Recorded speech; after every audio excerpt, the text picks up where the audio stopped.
The new Volvo V90 Cross Country still shows that, 2 decades on from its conception, the premium crossover estate is a very appealing proposition. Buyers are still expected to flock to the XC90 SUV, but the estate's sleek style, strong practicality and upmarket cabin should ensure it has a loyal following. It also provides decent road manners, with a largely comfortable ride, superb cruising refinement and a range of relaxed and smooth diesel engines. It's not the last word in handling thanks to that taller, softer suspension, yet it's more nimble than a large SUV and will likely prove easier on the wallet thanks to better fuel economy and emissions. Volvo is continuing its long line of jacked-up, off-road ready estates with the new V90 Cross Country, and it's doing so in style. The Cross Country, or XC, badge is now 20 years old. And while Volvo didn't necessarily invent the jacked-up estate, it was certainly one of the pioneers of the format. The V90 now sits above the V60 and V40 in Volvo's V range, all 3 cars having a cross-country version. With rugged body cladding, 4-wheel drive and a raised ride height, the V90 Cross Country creates a neat compromise between a practical and stylish family car and a tough 4x4. Direct rivals include the Audi A6 Allroad and Mercedes E-Class All-Terrain. The Cross Country is treated as a trim level in the range, so there's only a small variation in spec.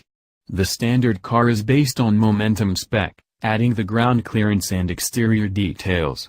It comes as standard with a raft of safety kit, plus heated electric leather seats, LED headlights, a 9-inch portrait-style sat-nav and infotainment system, adaptive cruise, keyless start, 17-inch alloys and an electric tailgate. Step up to Cross Country Pro and you'll gain kits such as a heated steering wheel and windscreen, adaptive beam headlights, ambient lighting, an electric memory driver seat, 19-inch alloys and a 12.3-inch TFT instrument display.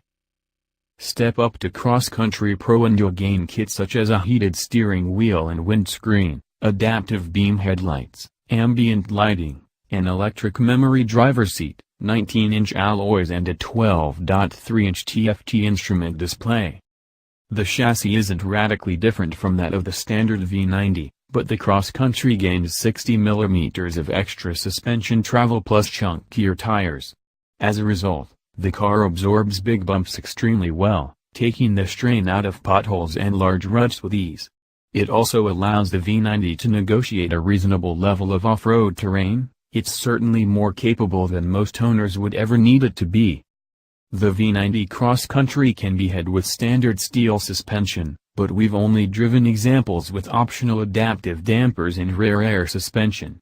Volvo's engineers have tuned both setups so that the car feels largely similar to a standard V90 on the road without much of the extra softness you might expect. The V90 Cross Country is available with the same range of engines as the standard car. This means 2 diesels and 1 petrol for now, all with 4 cylinders, with a petrol plug-in hybrid T8 due later on in the car's life. All cross-country models come with 4-wheel drive and an automatic gearbox.